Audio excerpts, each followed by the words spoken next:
Poems to a Listener, readings and conversation with contemporary poets. From where I live, from windows on four sides, I see four common kinds of evergreen: white pine, pitch pine, cedar, and juniper. The last is less than tree. It hugs the ground. It would be last for any wind to break, if wind could break the others. Pines would go first, as some of them have gone, and cedars next, though where is wind to blow a cedar down? To overthrow a juniper, a wind would have to blow the ground away beneath it. Welcome to Poems to a Listener. I'm Henry Lyman, and in this half-hour program, we'll be visiting poet Robert Francis at his home in Amherst, Massachusetts, and hearing him read from his collected poems, 1936 to 1976, published by the University of Massachusetts Press. His two-room, one-story house in the wooded hills just outside of town is called Fort Juniper. People used to say, since I had named the little place Fort Juniper, "Where are the junipers?" At that time, there were very few, if any, on my actual property, and I would point across the road and say, "They're up there." But it was as if the junipers had heard that my place was being named for them and began to move in. The 3 pine trees at the southwest corner of the house I planted myself many years ago when they were just a few inches high, and now they tower above the house. They give me free air conditioning. Things have worked out beautifully, weather-wise. With the years cooling, come the colors of fire. The later blooming are the warmer flowers that blaze and smolder in the thinning hours. Now in the falling of the unfailing year, the quiet clicking leaves unlatch a door to those long landscapes we have waited for. Bitter and fragrant hangs the smoke-tinged air from some abandoned bonfire near or far, while sterner night burns an intenser star. As the year grows cooler and then colder, the colors are brighter and warmer. The flowers, what are they? Zinnias, chrysanthemums, you can name others that come late in the year. Suspension, where bees, bowing from flower to flower in their deliberation, pause and then resume. Wherever bees, cruising from goldenrod to rose, prolong the noon, the afternoon, fanning with wings of spun bronze, sweetness on the unruffled air. Calore and colore, where bees. No punctuation at the end. The poem is left suspended. Where bees. Like the bees themselves, it keeps suspended. One day when I was out walking, I met a turtle, and this is what happened. Our paths happened to cross in time and space, and so we met, he going north, I west. What he saw of me and thought of me remains unwritten. I saw a black snake head out from a shell, and Mesozoic legs and tail. We both stood still and stared, as if we both could afford a few minutes so spent. he was some 100 million years behind. Had there been any question of right of way, he had it by those 100 million years. I was the upstart. But there was no question of right of way. He had his path, I mine. I waited to see him start. At last he started. Why am I the upstart? Because I'm so much later in the evolutionary scale. A mere upstart. If there were any question of right of way, the turtle had it, by seniority. I used to take walks that led to a stile. A stile is a series of steps that enable you to climb over a fence. Steps going up to the top of the fence, steps going down the other way.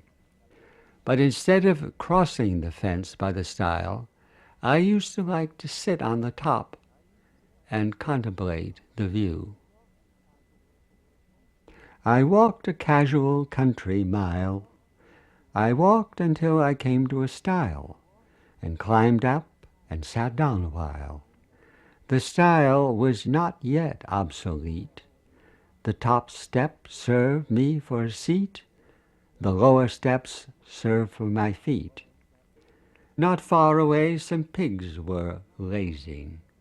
Off to the east, gray sheep were grazing. Westward, cows were standing gazing. I faced one field and then another. I had no wish to go on further. Even the going back was bother. So I sat there on the fence. Sitting still seemed common sense, and any change irrelevance. But I still like to sit still and take what comes. A mower came to mow a piece of ground, and I was impressed with his voice. The sound I listened for. What I remember is the ebb and flow of sound that summer morning as the mower came and went and came again, crescendo and diminuendo. And always when the sound was loudest, how it ceased a moment while he backed the horses for the turn, the rapid clatter giving place to the slow click and the mower's voice. That was the sound I listened for. The voice did what the horses did. It shared the action, as sympathetic magic does, or incantation. The voice hauled, and the horses hauled. The strength of one was in the other, and in the strength was no impatience. Over and over, as the mower made his rounds, I heard his voice, and only once or twice he backed and turned and went ahead and spoke no word at all. It was a strong voice, but in the strength was no impatience. It was all friendly. Another sound I have listened for in spring, in early spring, is the sound, the call of a toad. Quite unlike the toad itself, the call is a very high trill. You wouldn't believe it. This very high trill from this very earthy, squat toad. Delicate the toad. Delicate the toad sits and sips the evening air. He is satisfied with dust, with color of dust, a hopping shadow now and now a shadow still. Laugh, you birds, at one so far from flying, but have you caught among small stars his flute? You know, do you, that there was a special toad that used to haunt the purlieus of Fort Juniper, the stone doorstep. And one evening, when, was it Eisenhower announcing a peace in the Far East of some sort? When I opened the door, there sat the toad, as if it had too been listening. I named it Todo, which means in Spanish all, the all, contemplating the all. I thought of its resemblance to Buddha, who was a good sitter too. I used sometimes to take a chair and sit outdoors just to watch the clouds. They were perhaps cumulus clouds, not rain clouds, but shapely clouds. And that pastime led to this poem. Blight and disease will never reach cloud high, to touch those perfect clouds with flaw or pain. Though they appear and pass, clouds never die, or if they die the beautiful death of rain, they are born beautiful and white again in this same sky or in another sky. Farther than bird flight, nearer than nearest star, they only seem to rest upon the hills. Thanks to all they are not and all they are, we rest in them our minds, our moods, our wills. Moving with them we move beyond all ills, far from the ailing earth, yet not too far. Clouds, when we watch them, take us away from earth, but they don't take us too far away. Far from the ailing earth, yet not too far. The question remains, are clouds ailing too? Is rain ailing too? The earth always has been. My next-door neighbor was an old Yankee whose eyes were always earthward. He was a very fine gardener. I used to think, and perhaps I shouldn't say this, that he looked like a man who had been buried and dug up. He was all sort of moth-eaten, so much a part of the earth that he looked as if he had been in it. My neighbor Dwight, at 85, is reassuringly alive. The years have had hard work to age him, and 85 have failed to cage him. Do not his spading fork and spade deserve at least one more decade? Yet when that goes, it would seem wrong if Dwight himself should go along. Without assurance from his hoe, butter beans might forget to grow, and missing him in spring some year, perennials might not appear. Much would seem wrong that once was right under the dispensation of Dwight. Another neighbor of mine was old Cecil Jewett, who resembled Father Time himself with his scythe. To see him riding by in his cart with his scythe, he did look like old Father Time, who cuts down all. He kept hens.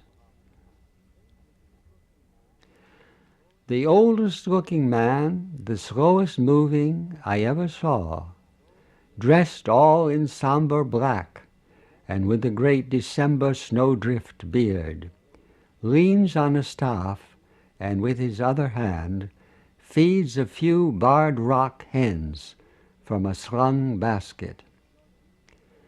Neither the man nor the hens make any sound for me to overhear. One might suppose that he had passed beyond the need of words, either to speak them or to hear them spoken, and that the hens had grown into his silence. The house beside him is a barred rock gray, with not one window sign of habitation. Some day and soon it will have less than none, and on that day the hens may not be fed till noon or evening or the second morning. In other words, the old man has died, and somebody else will have to come in and feed the hens. I had a hen myself, the famous Gladys. Why Gladys? Well, it just came to me, I couldn't think of any other name. I bought Gladys for $2 and brought her home to Fort Juniper, and Gladys was there, perfectly happy. I kept her in my fireplace, and in the morning there was an egg. And at Christmas time, people came and sat around the fireplace to watch Gladys. Here is another bird, blue jay, so bandit-eyed, so undove-like a bird, to be my pastoral father's favorite, skulker and blusterer, whose every arrival is a raid. Love made the bird no gentler, nor him who loved less gentle. Still, still, the wild blue feather brings my mild father. My mother, while I slept, and the night grew colder, she would come to my bedroom, stepping softly, and draw a blanket about my shoulder while I slept. While I slept in the dark, still heat, she would come to my bedside, stepping coolly, and smooth the twisted, troubled sheet while I slept. Now she sleeps under quiet rain, while nights grow warm or nights grow colder, and I wake and sleep and wake again while she sleeps.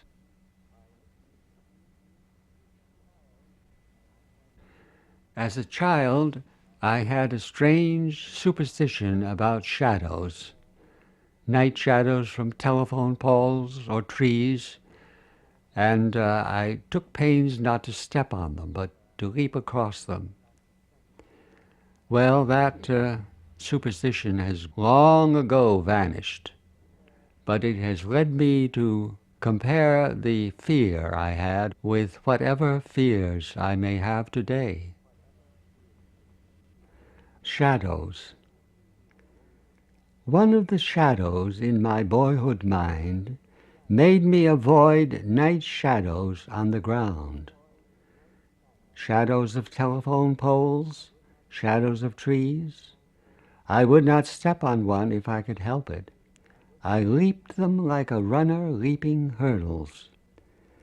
The fear, if it was strong enough to call a fear, was not the shadow but the touch. Though what the consequence of touching was, I never knew, I never even asked. How many nights ago that was. Tonight, the shadows that I fear, if fear it is, are not tree shadows crisscrossing the road, or any shadows I could ever leap. You ask, what shadows, what fear do I have now? All I say is, it couldn't be something that I could leap over. I would have to live with it or face it. But just what it might be, I leave that to you. Once, some years ago, I had the amazing experience of seeing a snake climb a tree, and it went up twisting like a vine. Here it is. Once I observed a serpent climb a tree. Just once. It went up twisting like a vine, around, then out across a branch. And though it went up faster than a vine, it did not seem to hurry as it went, and having reached a certain bough, it lay as quiet as a vine. I could not tell its secret there among the summer leaves, but what I knew exceeding well, that something underfoot was overhead. Something underfoot was overhead. Something on the ground was up off the ground. Are there other things of which that is true?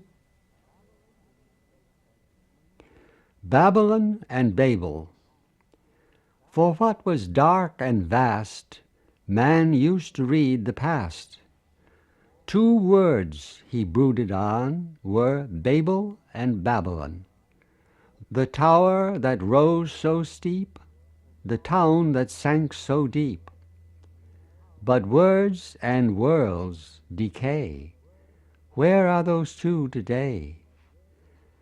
Tame as an infant's fable are Babylon and Babel, not with the dusty dead, but now and overhead, our darkness and our dread.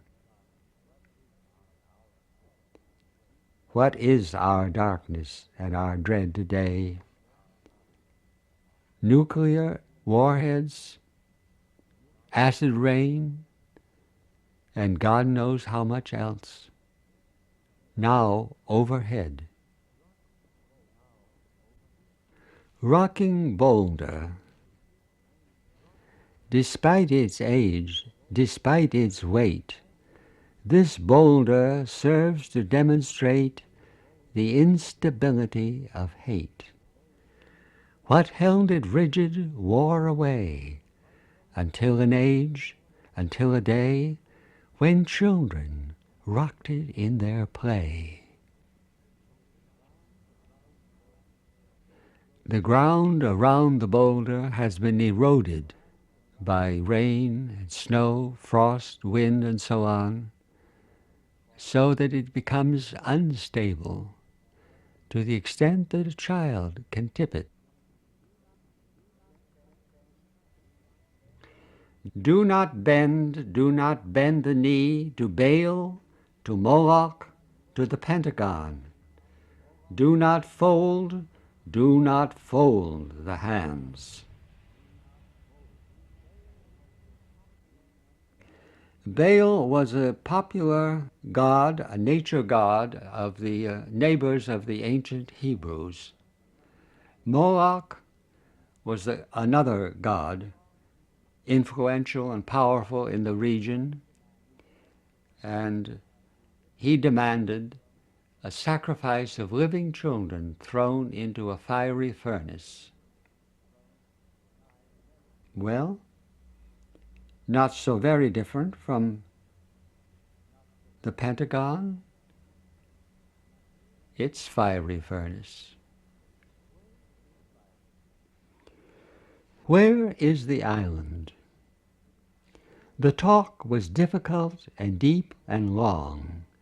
Peace in a warring world. During a pause, a child they had forgotten in the room asked, "Couldn't all the people who love peace live on an island far away at sea?"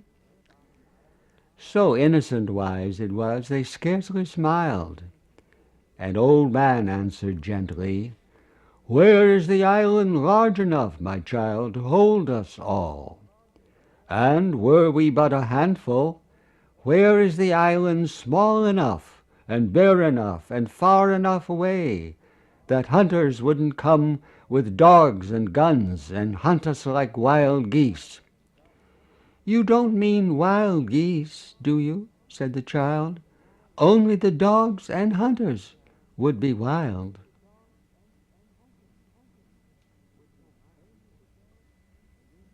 December.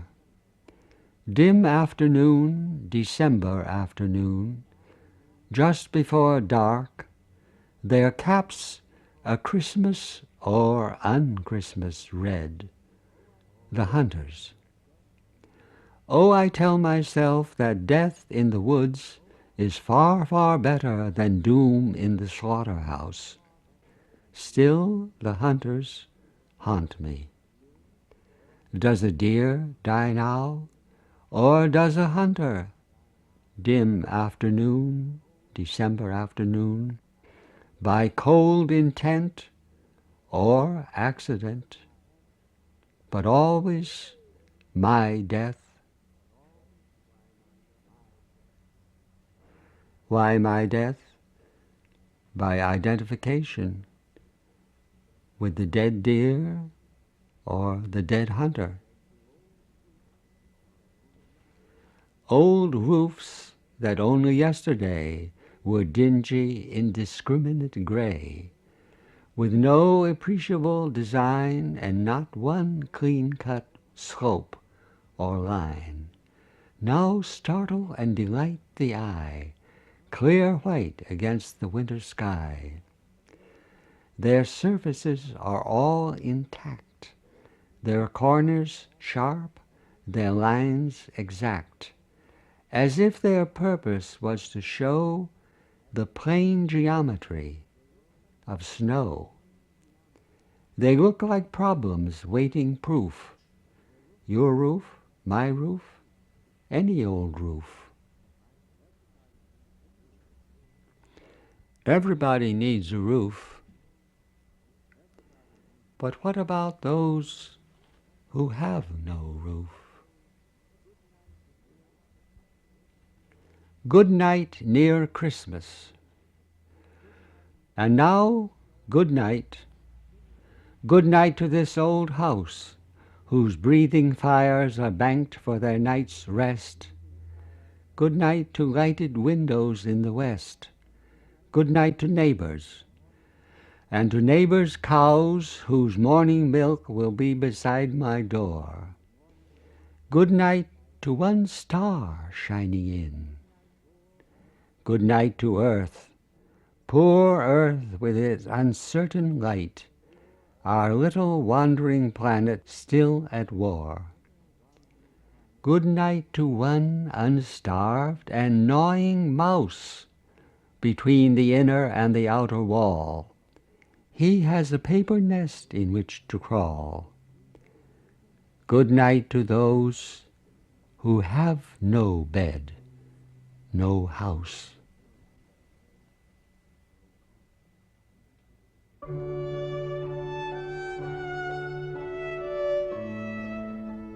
We've been visiting with poet Robert Francis at his home in Amherst, Massachusetts, and listening to him read from his collected poems 1936 to 1976, published by the University of Massachusetts Press.